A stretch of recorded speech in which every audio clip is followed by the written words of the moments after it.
Welcome to Final Fantasy Weekly. I'm Drew Kreisman. And I'm Ira Kreisman. And on this episode, we continue our conversation on Final Fantasy VII. When last we left our heroes, we were headed toward, or we needed to go toward the Temple of the Ancients, but first, my dear brother, we need the Keystone, and the Keystone, we have heard, is at the Gold Saucer, so we must return to the city that never sleeps. Is it a city? I think it has to be certainly like a very large building that is city-like. Like if you took a small town, right, you could probably fit all of it in, insert giant building here, one of those buildings in Dubai. Yeah, right. So no is the answer. It's not a city. Okay. Fair enough. The very large building that never sleeps doesn't quite have the same ring to it. I do want to note real quick that you can go to the Temple of the Ancients. Like it's a giant ziggurat in the middle of a forest. It's obvious on the world map, so you can go to it. But all that happens is you go up the stairs, and then you can't get in. And then Cloud does a thing where he turns and he looks at the camera, and he shrugs. Yeah. And I can't help but think, hey, Mystic Quest, that's Benjamin's move. Yeah, right? Also, strange for Cloud to randomly break the fourth wall. Maybe he's not actually looking into the camera. He just happens to be looking our direction, but it is, kind of a nod to those older games and the over-the-top animations they would do with their sprites. So our heroes make their way back to the Gold Saucer because we know that Dio, the owner of the Gold Saucer, has the Keystone. There's a museum you can go to where the Keystone is, and it's right there in the middle. So there's all these artifacts around the room, and you can read their descriptions. It actually reminded me of the museum in Final Fantasy VII Remake, though not quite as self-aggrandizing, fascistic propaganda. Sure. Right. In the remake, that museum is interesting, but this is not appropriate. Deeply unsettling. I had shivers the whole time. Museums as propaganda is just, ugh. Yes. Dio comes into the museum, he says, oh, you want my Keystone? Well, I can let you have it, but only if you entertain me. Go to the battle arena. Which is pretty creepy owner of a city-state thing to do. Right. It's another time we're hitting this trope. It's a few times in Final Fantasy that we've done this, but they're battle arenas. They obviously, again, kind of stuck a version of this into the remake because we weren't going to get to the battle arena in Gold Saucer. So they put one in Wall Market. And they put one in Shinra's Tower, actually. They were like, you get two battle arenas that you have to kind of be forced to fight in. So you do that, even if you don't perform very well, he will give you the Keystone because he is a capitalist of his word. And you're getting ready to leave, but you can't. The tram is out of order. All right, fine. Regular maintenance is important. So you have to stay at the hotel, that weird, creepy, haunted house-themed hotel with an Iron Maiden in the bedroom for whatever reason. Yeah, right? It's like, okay. Because sure, why not? There's a small guillotine on the table, just big enough for a human's wrist. People like to go to, ghost houses and stay there overnight, though. So, if that's what you're into, fair enough. So, Cait Sith calls a meeting, and he's like, Cloud, I have no idea what's going on. Would you recap? And Barret's like, I've been here since the beginning. I have no idea what the hell's going on either. I loved that line. I really enjoyed that. I've been here since the beginning, man. Just owing to the fact that it's been a pretty complex story to this point, and giving an in-story reason for a quick recap from one of the characters to get the player, reader, story watcher up to speed. Right. And it's the second time they've done it. Right. So I wonder, did they think that it was too complicated or just complicated enough that, as you say, it's good to have an in-story reason? So I'll go through the recap real quick. Cloud explains that Sephiroth is after the Promised Land. Shinra believes the Promised Land is full of Mako, and they want to abuse that. But we're not actually sure that it exists. And the Ketra are supposed to return to the Promised Land ambiguously. You don't know where it is. You search and travel. Sephiroth is searching for the Promised Land and the Black Materia. And then they sort of get into this side conversation of how many people with black capes and tattoos are there? And then Red's like, Hojo tattooed me with the number 13. will I also go mad? And I just got to point out that tattooing people against their will with numbers is a very Nazi thing to do, you creepy, gross, bad science man. Yes.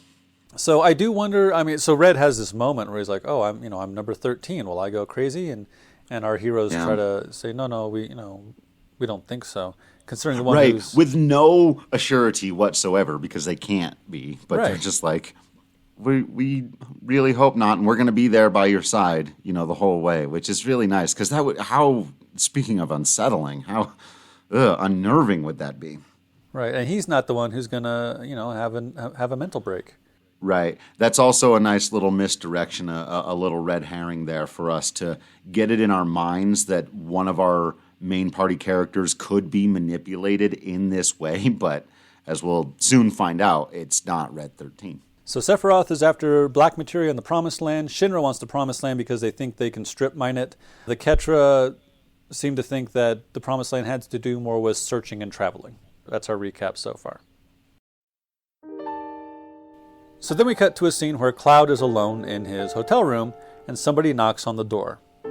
Now I say somebody because it could be one of 4 people. Yeah. There's been lots of opportunities for interactions with party members that, Cloud is basically the main character. When you're controlling only one character, it's usually Cloud. So certain things you do fill up a meter with certain characters, and depending on who's highest, you go on a date with that character. This is a system that also, in a way, returns in the remake, but though you don't get to this scene, it plays out differently, but in a similar fashion where depending on interactions you have with Aerith, Tifa, Jessie in the remake, different things will play out a little bit differently. And there's one particular moment where you'll get a scene with just one of those characters, just like this. It's just, that takes place outside of Aerith's house, as opposed to this, which takes place, as you said, as a date at the Gold Saucer. Another extraordinarily memorable moment in this game. I've mentioned before how some other Final Fantasies lag in the middle, and particularly pointed out that I think 7 does a great job of avoiding that problem, and it's because of stuff like this. So the 4 characters Cloud can go on a date with are Barret, which is very unlikely, Yuffie, which is fairly unlikely, and Tifa or Aerith, both of which are fairly likely. And lots of people have very strong opinions about who, which one is canon, which one's correct. Oh, man. Yeah, just real quick disclaimer, and I doubt anyone's listened to this podcast for especially long and gotten to this point would expect any different, but we do not take sides in any shipping wars, especially this one, and we love all of these characters. We're not going to denigrate any of them in service of any others, and so if you're expecting any part of that fight to play out here on this podcast, you will be sorely, sorely disappointed if you're looking for that, because in our estimation, it's all kind of headcanon and whatever you want, and you can only go so far with it. Obviously the text, there are certain things, but I think our read on the romantic part of this game has always been that it's kind of up to your interpretation, and that whatever romantic feelings that Cloud may feel, and I think he feels romantic feelings, by the way, for both Aerith and Tifa, and human beings are complicated in that way, and that's one of the reasons why I don't like the shipping wars, is because it takes a lot of the nuance out of it, and one person belongs to one other person or can only feel a certain way, and then you get Zack involved and all that stuff, and it's like, man, human beings are complicated. People feel differently. It's purposefully ambiguous in the game, and that theme is secondary to the friendship element of Cloud feeling trust and companionship with both of these people, with all of these people, and them feeling it for him and for each other. And that's what Final Fantasy games are about. And so to, in any way, pit these characters against each other, when that's counter to the whole theme of the game, which is that they are stronger together, they sacrifice for each other. Yeah, it's, if you have a favorite, totally fine, but... Yeah, I absolutely agree with all that. I also think it's important to point out that just because a lot of our pop culture media wants to have 2 characters end up with each other, That doesn't mean that that's always how it happens. I mean, there are people who have romantic relationships with lots of different people, or who form small groups of romantic partnerships or romantic groups. There are people who don't feel any romantic feelings at all. Like, there are lots of different ways that people can be. So assuming it has to come down to that one man, one woman together forever trope can discount the experiences of lots of other people. So I like that, at least in this small way, they're acknowledging that romance can be lots of different things and can be ambiguous. Yeah. So I think what we'll do is we'll explain what the commonalities of the dates in general, and then we'll go back and we'll explain the differences between each of the four, starting with the two least likely and then getting into the two more likely. So what happens is one of these four people will knock on the door. They'll ask if Cloud is still awake and then say, come on, let's take a walk. They'll walk about the gold saucer. They will find their way to a play, which most of them will take part in, and then they'll go on the gondola, and you get this really cool cutscene.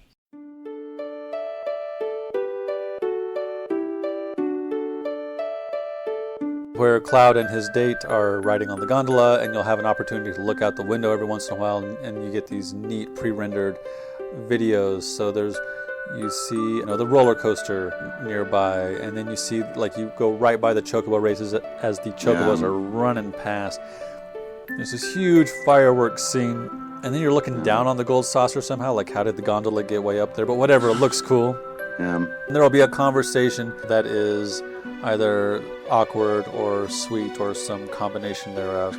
And then we'll get to the end of the gondola ride. So I really love this little cutscene, little sequence of events on the gondola. A lot of people have pointed out on Twitter that this is one of the things they're most looking forward to with the blockbuster AAA modern graphics. Imagine all the lights and the fireworks and just what you would be able to do, the creativity, because it's still gorgeous to behold today. There are elements of this game that don't hold up visually. A lot of the character stuff, there are parts you go, ew, that's kind of ugly. But this is still beautiful. I also love that it's paralleled in probably my favorite scene in Final Fantasy XIII. They do another kind of riding around, looking at the fireworks, having a romantic conversation between Snow and Sarah, and it is done with much better graphics, and you can kind of see like the evolution of this idea of sort of being in an incredibly festive, joyous atmosphere where lots of things are happening, and lights and plays and chocobo races and a roller coaster and gondola and just stimuli everywhere. And then juxtapose that to two people having a very personal, very isolated moment. And it's just a brilliant, it works on me. When they hit this trope hard, it works on me really well. And I am with everyone. I can't wait to see this in the remake.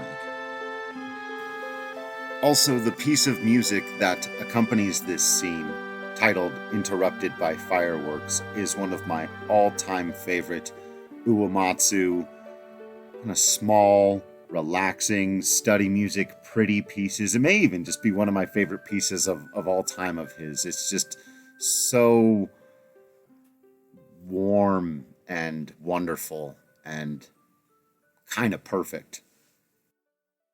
So the first date we'll talk about, let's go with Barret. Barret will come to Cloud. He'll say, I'm thinking of going for a walk. Cloud will be like, what, just the two of us? And Barret says, what's wrong with that? Don't give me no lip, just come on. And he grabs him and drags him out of the room. In fact, each of them has to physically push Cloud out of the room. Yeah. Because we know how good Cloud is with being intimate in that regard. Yeah. When they get to the play, the guy will say, oh, you're the 100th couple to come in. Oh, wait, never mind. And you won't get to see the play. And then Barret will say, come on, let's go somewhere where we can talk in private. And they get on the gondola, and it's the man with the machine gun music as opposed to any sort of romantic music. Right. And they just have this real awkward conversation. Barrett's like, so why you want to see the fireworks with me? Cloud's like, what, aren't you having fun? And Barrett's like, you should have asked one of them. And just Cloud does not seem interested. And then Barrett's like, hey, you don't mean you want to see him with Marlene, do you? which is a weird place to take this conversation. Like, why are we even going there? Yeah. Because, of course, Marlene is a child. Right. But then Barret does get a moment where he's like, man, I wish I could have brought Marlene here. She would have loved these fireworks. I got to be with this jackass instead. Right. Totally. So it's weird and maybe vaguely inappropriate. Like, I think these guys like each other. I don't think they have any romantic interest in each other. I think having a legit gay relationship might have been interesting, but these guys just don't think of each other that way. So it mostly just feels kind of awkward. Yeah, there have been theories over the year, and getting back into Cloud's romantic nature or sexuality even, that he may have at least some leanings that way, and some people point to the fact that you can go on a date with a man, but I don't think that's actually the best evidence. I think there's a lot better evidence that he has at least some sort of romantic feelings toward people like Sephiroth, or maybe even deep in his subconscious, Zack, than anything going on here with Barret, like you said. And I hope they keep this for the remake. I still hope that you can go on the date with Barret, but and it would still be awkward or whatever, but there's a way to have a conversation between these two that is really a coming together moment and a recognition of all they've been through together, and maybe an opportunity for Cloud to say, you've been right about a lot of this stuff, and I was now that Cloud's at least motivated to do things. Like, you were there from the beginning, man, pushing me, talking about caring about the planet. That'd be a nice conversation to have here, though. Unfortunately, this just is kind of played off as a little bit of a joke, and it was something that was very difficult to get in the original game.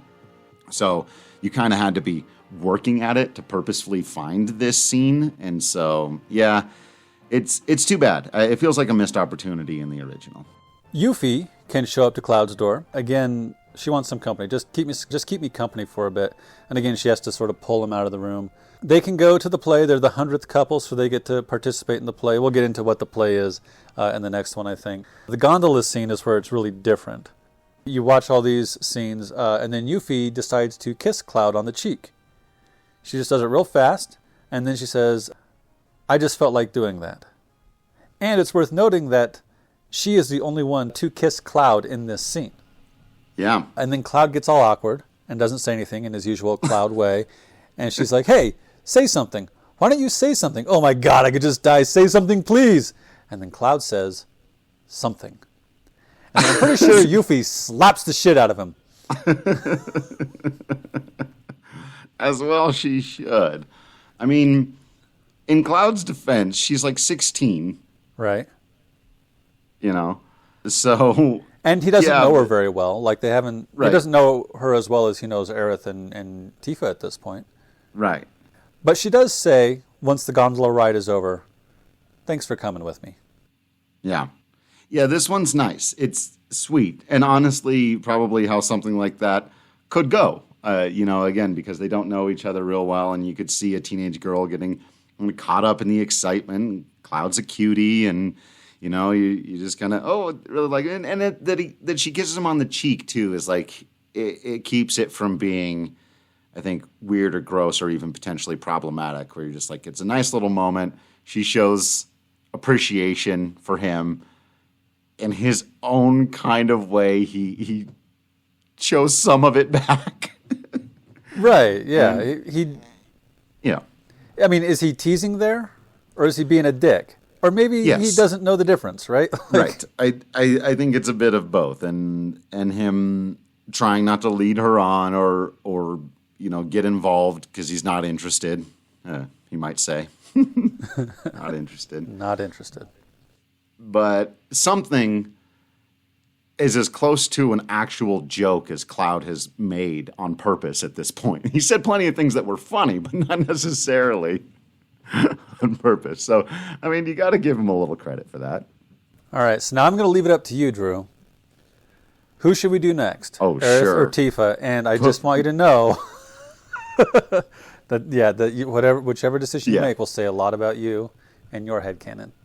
I suppose so. What's funny is I just want to go with Aerith first, and the reason for this actually is And again, I don't take sides in any of this, but for this particular scene, for this one individual scene, I adore the way the Tifa one ends. So I'd like to end with that. And I really like this Aerith one too. I mean, but yeah. Okay. So Aerith comes and knocks on Cloud's door. He says, "Hey, Cloud, you want to go on a date?"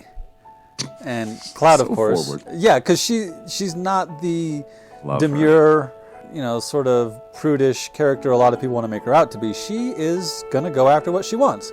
Right. So Cloud, of course, doesn't respond. She says, "A date? Or haven't you ever gone on a date? Come on, let's go." And she shoves him out the room. That's fantastic. She's amazing. They go first to the theater, right? And there's a show going on, and the guy says, "Hey, you're the 100th couple. Tonight's enchantment night. All the attractions are free. Congratulations, you get to play the leads in tonight's show," which seems like a nightmare to me. I'm not going to the theater so that I can randomly be the lead in the show. Right. But apparently this is some kind of a forced participation improv theater, and they explain that you just do it however you want and everyone will cover for you. You get up on stage and the story is long, long ago. An evil shadow appeared over the peaceful kingdom of Galidia. Princess Rosa was kidnapped by the evil Dragon King, Valvados. What will become of her? Princess Rosa from Final Fantasy IV? Oh yeah, huh? Maybe. But there was no evil Dragon King Valvados in 4. The King of Barret becomes Cognatio, the water fiend. Close enough. Or was all along. Anyway, just then, the legendary hero, Alfred, appears. All the actors pirouette onto and off of the stage, which is weird. Right. Which I guess is just supposed to be giving us the impression that this is a ballet. Yeah, or maybe a musical of some kind, or maybe they're just really, maybe they're all drama kids, I assume.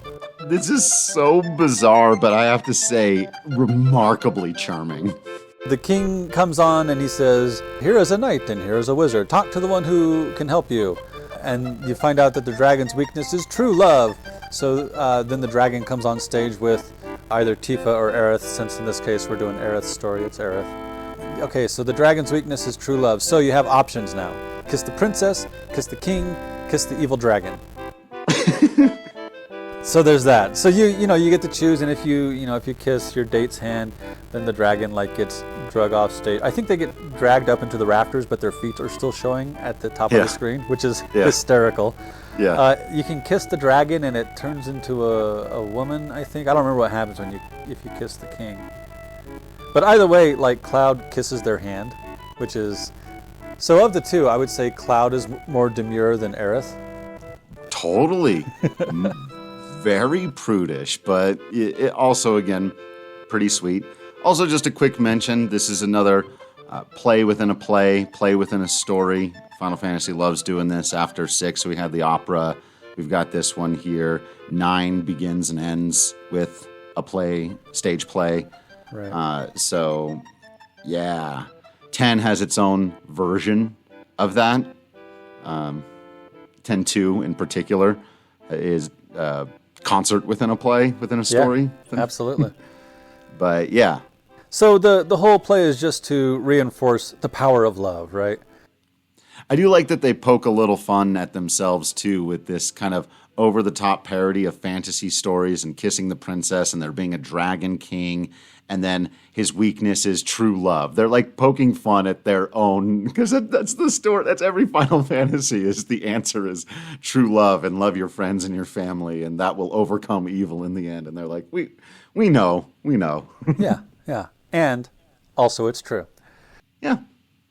They have fun at the play, or at least Aerith has fun at the play, and then they go on to the gondola. Aerith has fun at the play. I assume. Fair.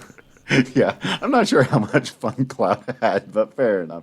I mean, deep down, do you feel like he is enjoying these things and just feels like he has to keep the stoic demeanor up front, or has he even gotten to that point yet? Because we know that internally he's just so messed up that is he really not even able to enjoy these things. I think he's having a hard time experiencing his emotions for much the same reason that Terra did in 6, right? Terra had that slave crown on her head for how many years? Right. She's been pushed through all this trauma.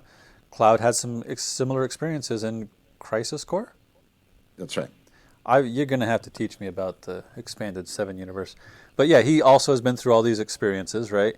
So yeah, it can be difficult to feel your feelings and to sort through what you're feeling. But even in the remake, like for all that he's not really that into being on stage and getting his makeover, like he knows that dance. Yeah. And he knows he's killing it in that dress. He may not be able to express it very well, but he knows. Right. So on the one hand, it's funny that he's underselling it by, saying, I know, nailed it, moving on. But in another way, it's like he really is incapable of actually enjoying it, where like there's a part of him that wants to, but he's not letting himself. So on the gondola, Cloud and Aerith. After you see the cool cutscenes and whatnot, Aerith says, "First off, it bothered me how you looked exactly alike. 2 completely different people, but look exactly the same. The way you walk, gesture. I think I must have seen him again in you. But you're different. Things are different. Cloud, I'm searching for you. I want to meet you." Yeah. Yeah. Oof. So Cloud says, "I'm right here." And Aerith says, "I know. What I mean is I want to meet you." And it fades to black. And the gondola ends and our heroes get off. And Aerith says, "I had fun tonight. Let's go together again. Next time we come, let's take our time and go on more rides." Okay. Yeah. Okay, there's a lot to unpack. This is the one you here. don't prefer, right? I didn't say that I didn't prefer it. I just there's so much here. I love this. So obviously, this gets us deeper into the conversation about Zack without her saying his name, who Cloud really is, them still not fully having that conversation, mirroring the way that maybe on a date you might not fully have a conversation. It might be awkward and all of those kinds of things, but this is about who Cloud really is as a person and saying, I want to meet you when they've known each other for a little while is a much subtler hint about Cloud's past and history. We've talked about some of the ways in which this game was non-subtle. The emails you find, there's a vampire hidden in the basement, better check down there. Right. Not at all subtle.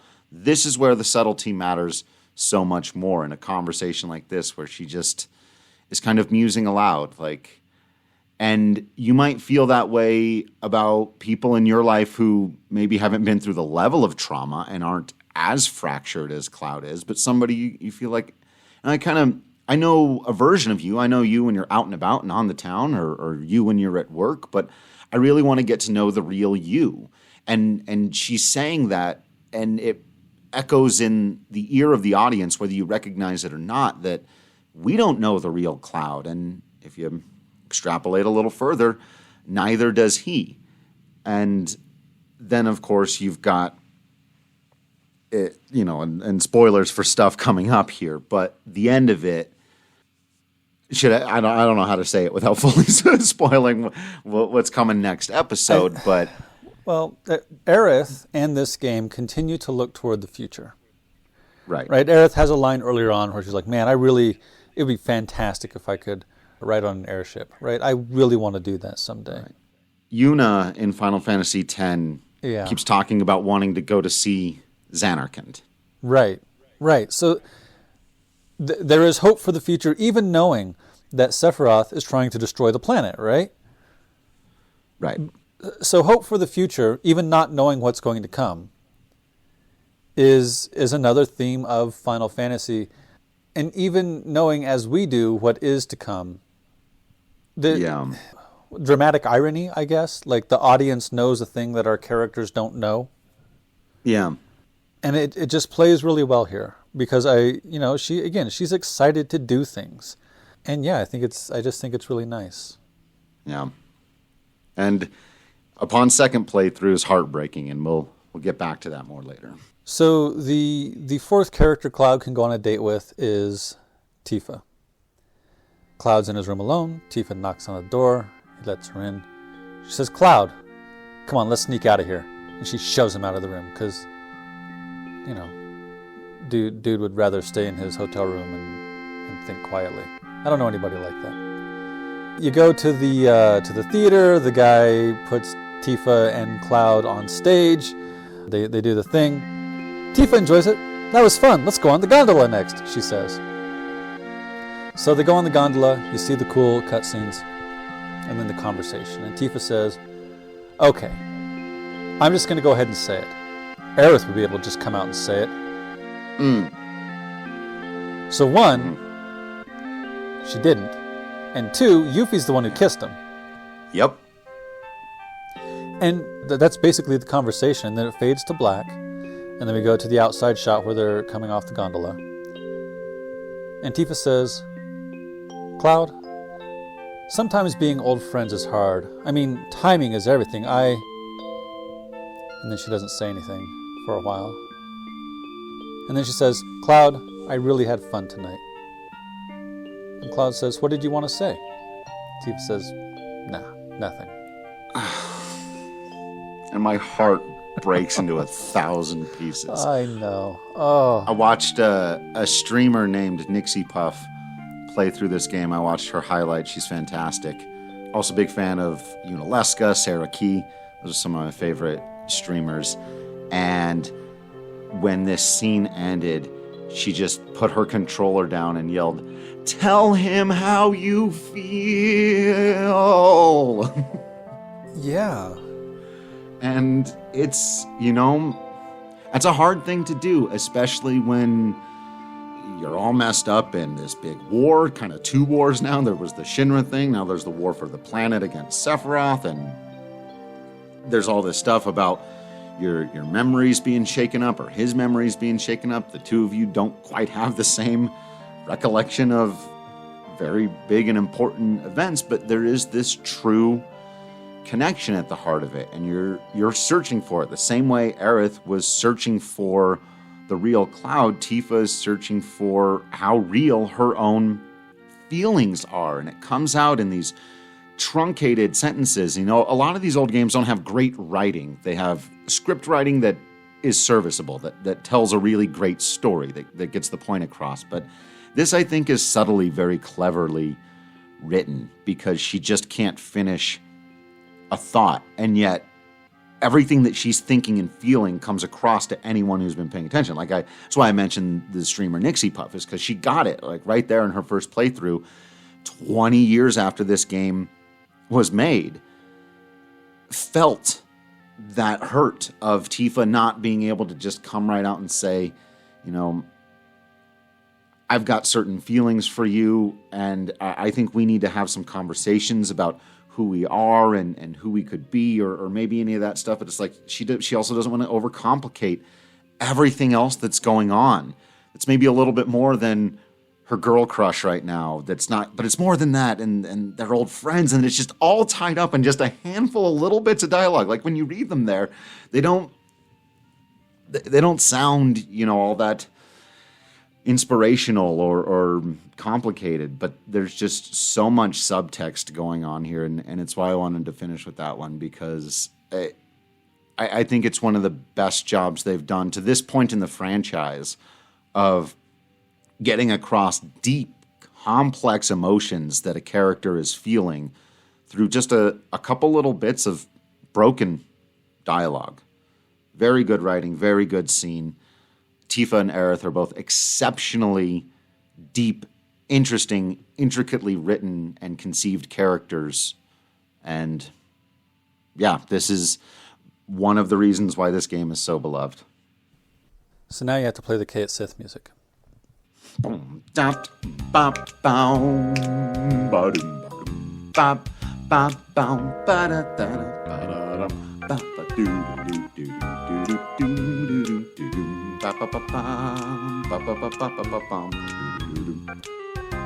Cloud and his date are headed back to the haunted house hotel, and they happen to see Cait Sith just wandering about the gold saucer.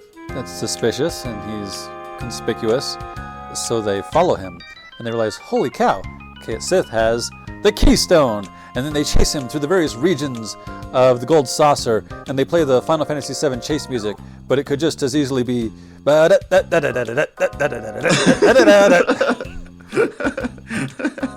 it's this weird, goofy Scooby-Doo kind of thing. And eventually they get to an area where a helicopter descends upon the whatever map you're in, and hey, Song is there, and Cait Sith tosses the keystone to him, and Song takes off in his helicopter, as he is wont to do with an important item the character party wants. So our guys confront Cait Sith, and he says, yes, I was a spy, I was hired on by Shinra, but how about we just go on like nothing ever happened? Like, what the hell? It's a little unity here. Cloud says, you got a lot of guts acting like a friend after being a spy. And I got to think Cloud, who hasn't had a lot of friends, has got to be really hurt, right? Like, this guy came onto our party, he's been an ally, it was kind of weird and maybe a little suspicious, but now you're going to betray me and tell me like it doesn't matter? And Cait says, what are you going to do, kill me? You'd be wasting your time. This body's just a toy. My real body is back at Shinra headquarters in Midgar. I'm controlling this toy cat from there. So Cait Sith is a robot or a drone? Is it like a PS5 controller? Is it like, full dive headset? What the? Drew, what the hell is going on? Yeah. I think the best way to leave it at this point is it's a toy that can be replicated that's being controlled by someone at Shinra headquarters. How exactly it works and to what extent, I don't know. Is it ever revealed? Like, I know who's controlling him, right? But is it ever revealed how? Or exactly to how what it capacity? Works? I'd have to go back and look, even having played things like Dirge of Cerberus where they get into it a little bit more.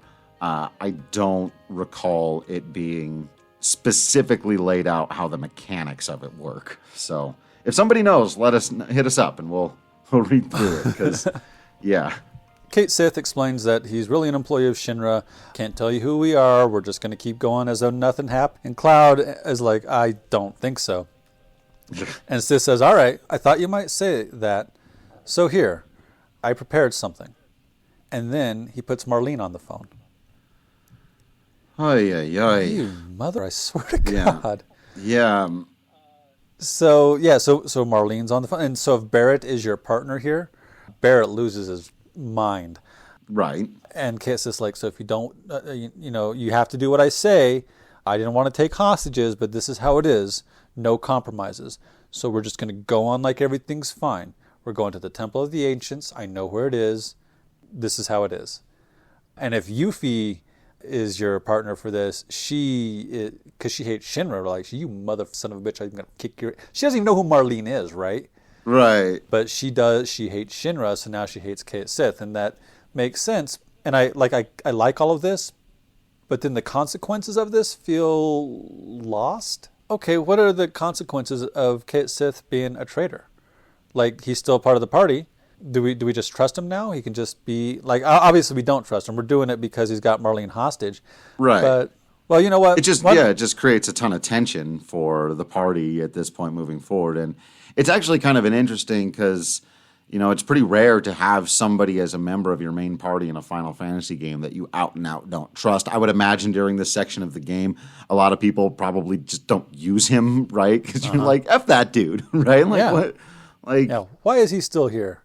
Yeah, right. Like, and we want to protect Marlene, and I get that, but I just feel like there should be a little bit more of, all right, I want everybody to know what's going on. We don't trust this guy, but he's got to come with us for now because we all love Marlene. Right. Like I just feel like we're missing some of the impact from this, and we're going to have a scene here in a bit, which is, well, we'll get to that here in a second. Fair enough. Next, we go to the Temple of the Ancients, and Aerith insists on going. You have to have her in the party. So we go to the Temple of the Ancients. It's got this cool, mysterious music. It's kind of ominous. And you get there, and Aerith stops. She says, I feel it. The knowledge of the ancients. They had built this giant stone temple. I think it's kind of interesting that people known for being nomads, for specifically not settling anywhere, built a giant stone temple. Right. Well, they also enjoy art. Sure. And, you leave your mark here and there on the planet. Maybe it's important for some reason. I don't know. Maybe we'll find out. Right. So she feels the knowledge of the ancients. There's some kind of presence here. And she says, you could become one with the planet, but you're stopping it with the strength of will. For the future, for us. And Cloud's like, Aerith, who are you talking to? And she runs up into the building. And she keeps talking to this presence. I don't understand. I need to understand what's going on. So we go up into the temple. There's one of those black cloaked figures here, number 9, saying something about the Black Materia, and then sort of wanders off or floats off or something. And then you get inside that first main room, and Song is here. Now, I want to point out real quick that a couple weeks ago we got to be in on a Zoom meeting with some of the voice actors for Final Fantasy VII Remake. And Mr. Vic Chow, who voices the leader of the Turks, was very clear about, in the game, it's pronounced Song. As opposed to Sing. Right. Which is just fun to note because we got to be in on that conversation. He seemed like a really cool guy. Yeah. So Song is here. He is collapsed against the altar. He's holding his side. He's been injured. And he says, I've been tricked. It's not the promised land Sephiroth is searching for. Cloud's like, Sephiroth, he's here. He's inside. Song says, go and look for yourself. Letting Aerith go is the start of my bad luck. The president was wrong. And Aerith says, the promised land isn't anything like that. It's nothing like what you imagined, and I'm not going to help you. And she turns her back and crosses her arms, and I'm sure that when she is very angry and serious, she's also kind of adorable, which is a mean thing to say to people who are trying to be serious, like you're downplaying their seriousness. Right. But I imagine she's kind of adorable. Yeah. You put the keystone on the altar so that you can get into the temple, and we're all going to go in now, and Cloud says to Aerith, are you crying? And Aerith explains, look, Song is our enemy. He's with the Turks. But I've known him since we were little. There's not a lot of people I can say that about. In fact, there are probably only a handful of people in the world who really know me. Which, given what she just said on the gondola to Cloud, is pretty interesting. Yeah. Yeah, piercing a little bit, right? I don't know you. I know him. Right. Yeah. You put the keystone in, you get that heartbeat sound, and then our characters... I think I may have said there was a door earlier, but there's not. You just phase through the floor into the temple, and that's got to be a trip. And then you're in this room that's like an Escher painting with stairways and arches and weird depth perceptions. And there's some weirdness going on here. You wander around the Temple of the Ancients for a bit. Eventually we get to this pool of glowing light. And Aerith explains that it is full of the knowledge of the ancients. Or no, not knowledge, but consciousness. It's a living soul. It's trying to say something. I'm sorry, I don't understand. And she lays down and tries to listen to it. She says, danger, an evil consciousness. You're going to show me? And then we get this weird scene where our heroes are in the foreground but translucent. And they're watching this thing happen as though it were a kind of a movie. And you see Song in this lighted hallway with these carvings or maybe paintings on the wall. And it is very reminiscent of Egyptian wall paintings and hieroglyphics and whatnot. You see a big star in the background of one of them.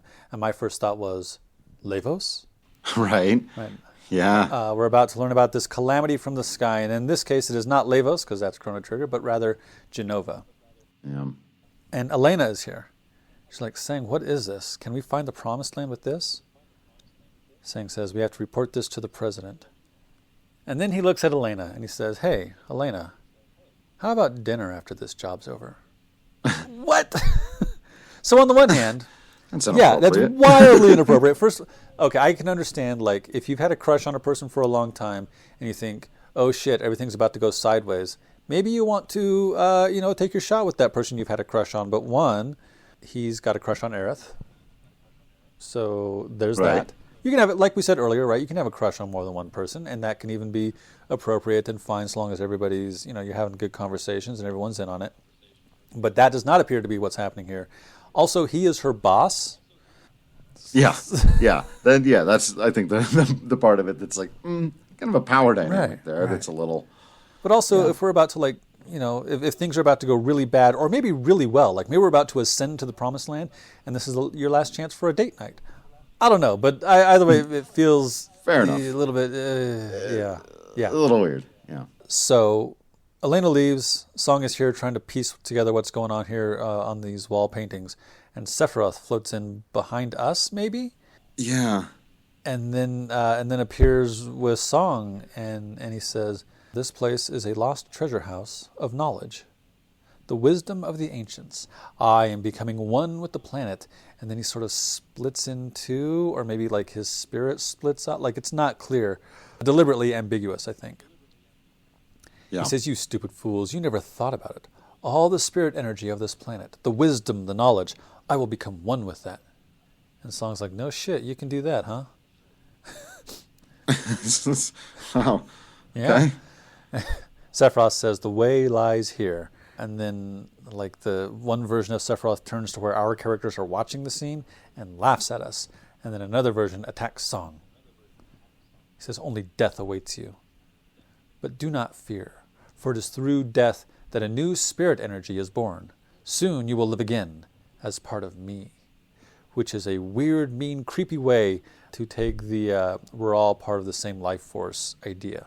Yeah, right. He's really twisted the idea of sort of Tibetan all is one, one is all Buddhism and turned it into this really horrifying concept of one is all and all is me, therefore me is all. Yes, yeah. Therefore, everyone I take out just, it becomes Highlander, right?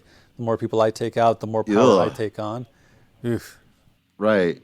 You're not really dying, you're becoming a part of me, and I am this great thing. You should feel honored to. Like, dude, you've gone off the deep end, sir. Yeah. Our heroes sort of pull out of the memory of this thing that's already happened, and they make their way to that room. I got to say, this feels really endgamey because, like, Cloud we're going to take him out. We're going to finally get him. We're going to trap him in this room and take down Sephiroth. And there's this save point right before you go into that room, and it feels very endgamey, but it's not. Yeah. Right. And you get into the room, and Sephiroth is there, but he's kind of blurry and ghost-like. And he says, "I am always by your side. Come with me." And then he flies off. What? Aw, man. So then you get the sort of voiceover thing that they do where the screen flashes for a moment. Sephiroth says, "Splendid. A treasure house of knowledge." Right? He says in Cloud, "I don't know what's going on." And you finally get to the last mural, and it's of a giant meteor striking the planet. Unnerving. Sephiroth says, "I am becoming one with the planet. Mother, it's almost time. Soon we will become one." And Aerith says, "How do you intend to become one with the planet?" "It's simple," Sephiroth says. "Once the planet is hurt, it gathers spirit energy to heal the injury. The amount of energy gathered depends on the size of the injury. What would happen if there was an injury that threatened the very life of the planet? And at the center of that injury will be me. All that boundless energy will be mine. By merging with the energy of the planet, I will become a new life form, a new existence, only to be reborn as a god, to rule over every soul. Behold that mural, the ultimate destructive magic, Meteor." Cloud says that is not going to happen. But then, totally incongruously, he walks up to the mural, looks at it, and starts laughing. He says, "Call Meteor, Black Materia." He starts having one of those dissociative episodes where he's like sort of moving in 3 or 4 different ways at once. Mm-hmm. Cloud says, I remember the way." And Aerith's like, "What are you talking about, Cloud?" What's going on, man? And then it stops. And Cloud says, "Wait, what happened? What's wrong? What happened?" And Aerith says, "It's nothing, but Sephiroth got away." Cloud says, "Don't worry about that. I know what he's planning. I know what he was saying. Meteor's going to collide with the planet and injure the planet, so we have to stop that." Okay, so now, I mean, we already knew we had to keep Sephiroth from doing what he wanted to do, so I guess that's useful. I don't know, it feels a bit like I like all of this because it's getting more into his plan based upon the metaphysics that we had explained to us by Bugenhagen et al. But it does feel a little bit like we kind of already knew we had to stop him, so some of the dialogue here feels a little clunky, I guess. I think it's really great explanation for Sephiroth's motivations for what it is he's actually after, what it is he's trying to accomplish, which also carries over into a lot of the compilation stuff. But yeah, I mean, and then the other part of it is beginning to show you the beginnings of, I guess, that Sephiroth might have a certain amount of control over Cloud, or that he's at least not in control of himself, with the, as you put it, incongruously laughing and saying things, and like having this episode where it had seemed before like maybe that was just isolated to Cloud. I think we have a much clearer picture now that that's connected to Sephiroth.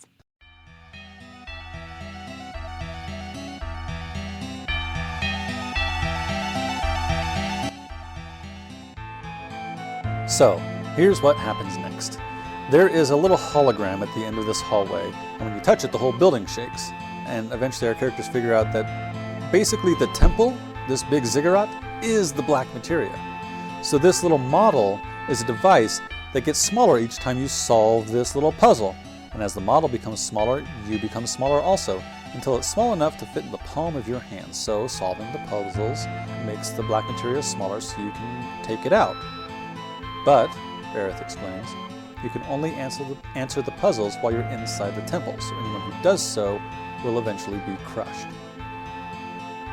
So that's messed up. Right. And Tifa, galaxy brain moment, let's just leave it here. Which I think is yes, obviously, just leave it here. But Cloud points out, Sephiroth has lots of flunkies, and it would be nothing to him to have someone kill themselves so that he could get the Black Materia. So no, we've got to figure this out. Right. Then you get a call from Cait Sith, because, we have the cell phone thing. He's like, look, I can do this. This body right here is just a drone, right? It's just a robot. It's just a stuffed toy.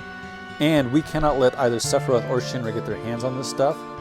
So please trust me. And quite frankly, we don't have a choice.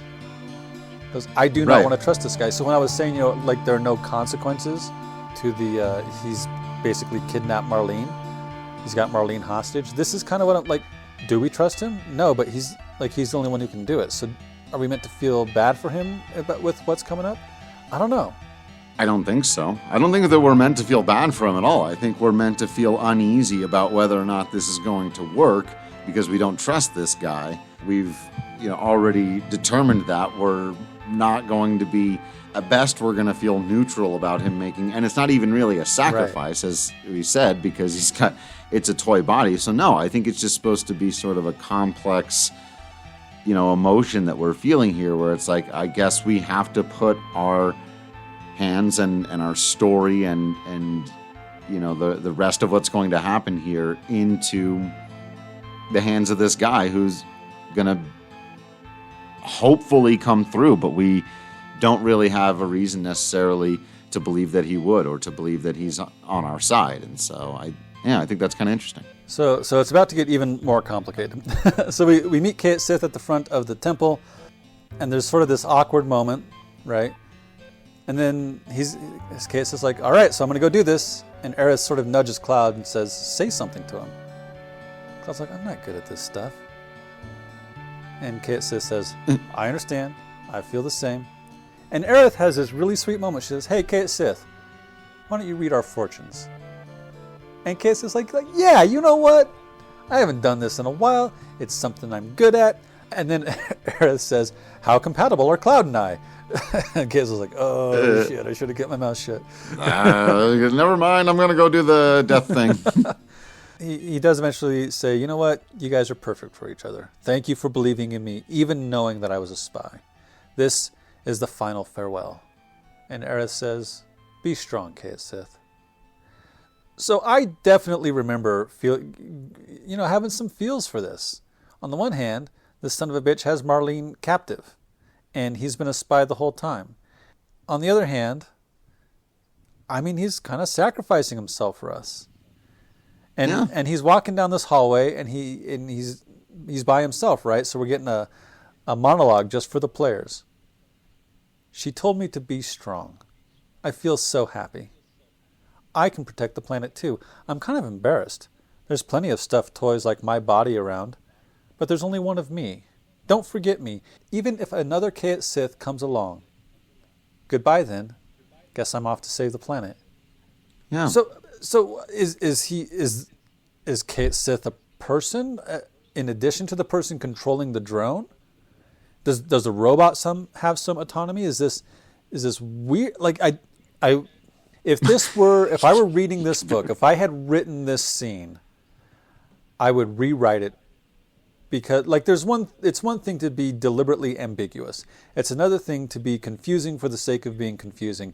And I feel like this is bad narrative practice, because you don't get an answer to any of these questions. So why bring it up if we're only going to bring it up for a while and then have it have no consequence? Like, I don't get it. Like, it doesn't come up again. Weird. Right? That's so completely not my take on this at all. I just don't think that the mechanics of it matter at all. For me, it's a hint that the person who is controlling Cait Sith, however we want to pronounce it, back at Shinra headquarters, may also have the proverbial gun to their head. And actually, while they were working as a spy and did this thing that leads us to not be able to trust them, and they might be working with the Turks, and who knows what this person's motivations are, now we've seen them do one really terrible thing, and we've seen them do one very heroic thing. And even if, to what extent is the sacrifice, I think that's the part of it that's ambiguous, and that's why you want to know, does the cat or the Mog toy have some kind of autonomy, and I don't know, and I think that it probably would bring some clarity, and I hope they do that in the remake. But for me,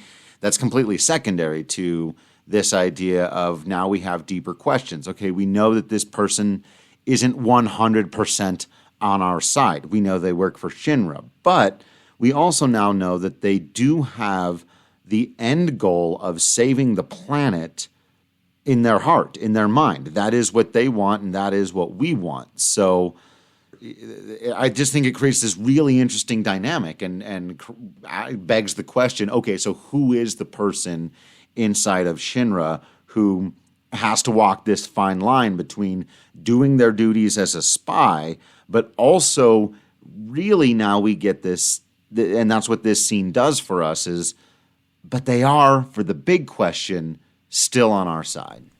Yeah, and I do like all of that. I like like you said, walking that fine line between being a hero and being a spy. The thing I don't like is the implication that possibly the robot has some autonomy and then we never come back to it. That's the part that it's interesting. bothers me. I had never gotten that implication until further iterations, like in Advent Children and stuff, when he's got like an Irish accent, and it's like, wait, is the cat its own thing? Right. I definitely got there, but playing the original game, I only ever thought like it's a toy. Now there is this line about like there's only one me, right, which sort of springs to mind like artificial intelligences, and I've been watching a lot of Star Trek lately, so there's kind of this, is it more like putting down a machine? Mm-hmm. Can it operate? Because you would think it has to be able to operate autonomously, because the person who we know is on the other end of the phone, right, can't be there 100% of the time. So is it a magic that keeps it going? And does it kind of therefore give it its own personality? And I think kind of so. You see a little difference here in just a little bit. But, for me, I guess I never got tripped up on those questions, because I never really thought beyond, it's a machine and a toy, right, and I didn't need it to have any more autonomy, I guess. And if the machine, if the toy does have autonomy, that makes this scene much sadder. Yeah, I think so. So some clarity on that. I totally agree that like clarity on that would make it a much more powerful scene. But I do think that from the perspective of them trying to get the point across of, we've got this morally ambiguous character inside of Shinra trying to help our team out, but having to walk a fine line while doing it. I think they get that across, and I think that's an interesting dynamic. Okay, so. Good. So Cait Sith is successful. The temple shrinks. The temple of the ancients now becomes the giant pit of the ancients. Right. At the bottom of which is a piece of black materia. So Cloud and Aerith climb down into the pit. Cloud says, as long as we have this, Sephiroth won't be able to summon Meteor. And then he looks at Aerith and says, can you guys use it? And I assume he means Ketra or ancients. Right. You people. Aerith Aerith says, no, you need great spiritual power to use it. One person's power alone won't do it. You could do it somewhere special where there's lots of the planet's energy. Cloud says, the Promised Land. But Sephiroth's not an ancient. He shouldn't be able to find the Promised Land. Cue Sephiroth's music. He says, but I have. And he levitates above the pit in that weird, creepy way he does. He says, I am far superior to the ancients. I became a traveler of the life stream and gained the knowledge and wisdom of the ancients. So I will create the future. And it's like, I am not going to let you do that. The future is not just yours. Yeah. Good line. Sephiroth says to Cloud, wake up. So we get this weird thing. So messed up. Where Cloud, holding the Black Materia, begins to walk slowly towards Sephiroth, who levitates down into the pit. And in Cloud's place is the child version of Cloud. And you are controlling that version, not the version holding the Black Materia. So Cloud, the physical reality of Cloud, slowly walks towards Sephiroth, holding the Black Materia out to him, while the sort of spirit child version of Cloud is doing whatever you're doing. So I'm typically like running around the pit trying to make it not happen. Right. And he just hands it over, and Sephiroth takes it, and he leaves. And Cloud loses it. It's the "what have I done" moment. Also during all of this, Cait Sith 2 shows up. So we're looking down into this pit, and whoever else you've got in your party is like running around trying to stop Sephiroth, but can't get to him and can't get down in the pit in time. And then Cait Sith shows up and like, hey, I'm Cait Sith 2. Oh, is now a bad time? And then it's bad time? And then leaves. So there's that. Yeah. The screen goes white. And we get Cloud's voiceover in text, and he says, what did I do? I don't remember anything. My memory... Since when? If everything's a dream, don't wake me up. And I'm reminded again of Chrono Trigger, when Doreen says, perhaps I am a bowling ball, dreaming of a plate of sashimi. Yeah. Also, Final Fantasy X, obvious parallels you can draw to that. No kidding. Cloud continues to dream. We get the scene of a forest. It's a very green forest. The light coming through the leaves is very green, and at the far end of the screen is this bright white light. And there says, Cloud, can you hear me? Can you hear me? He says, yeah, I can hear you. Sorry for what happened. And Aerith says, don't worry about it. And she walks behind one tree and comes out from behind another. Cloud says, I can't help it, but worry about it. And she says, then why don't you worry about it and let me handle Sephiroth? Cloud, take care of yourself. Don't have a breakdown, okay? And she disappears again, and then they both drift down from the trees above. Cloud says, what is this place? Aerith explains, this is the Sleeping Forest. It leads to the city of the ancients. It's only a matter of time before Sephiroth uses Meteor. That's why I'm going to protect it. Only a Ketra can do it. The secret is just up there. At least, I think it should be. I feel like I'm being led by something. Remember, we've had lots of conversations about Final Fantasy and fate, right? What does it mean to be fated or destined to do something? Who gets to decide? Yeah. When do you fight against it? And she says, Cloud, I will come back when it's all over. And then she sprints off to the far end of the screen, into the distance, into that bright white light. Cloud tries to run after her, but he can only run in slow motion. And then we get Sephiroth's voiceover. So, she's going to interfere. She'll be a difficult one, don't you think? And he drifts down from the trees right in front of Cloud. We must stop that girl. Soon.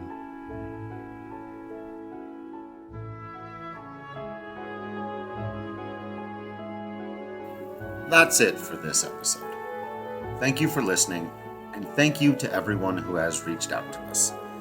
Feel free to let us know what we missed, got wrong, or should have mentioned by finding us on Twitter or Facebook at FFWeeklyPod. You can find us on Patreon at patreon.com/FFweekly, and don't forget to subscribe on your favorite podcast app. Join us next time when we say goodbye to one of the most beloved characters in the history of Final Fantasy and celebrate one of the most important moments in the history of video games.